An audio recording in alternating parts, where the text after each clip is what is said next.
Hello and welcome. My name is Hadis Malekie and I'm a little filmmaker from the land of animation. Hi, my name is Hadis, a little filmmaker and animator. In old ages, when artists made art, not all people had the chance to talk with them about their arts. But in today's world, we have social media. So when you make your art, you have the chance to share that with the world. And one of the most important ways is through videos. Many audience ask you how you have made this. You can go ahead and tell a creative story. You can make an creative art process video and add flavor to that by adding some stop motion shots.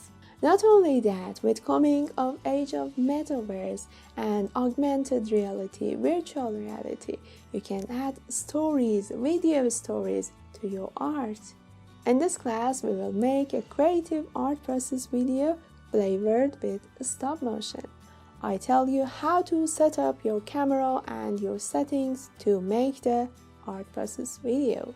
This class is about creativity, so after that we go for trying some stop motion techniques to make videos of painting. Some techniques like fill paper, rolling paper, additive texture, spreading ink and scrolling hands. Then I will show you how to turn the photos you have shot into a video, about how to add some video tricks to your video, and about preparing some stop motion B-rolls for your art video process collection. I will tell you tips about presenting your art in social media. The project of this class is to make a short and simple art process video for a simple abstract or geometrical painting. Are you interested? If yes, so let's get started!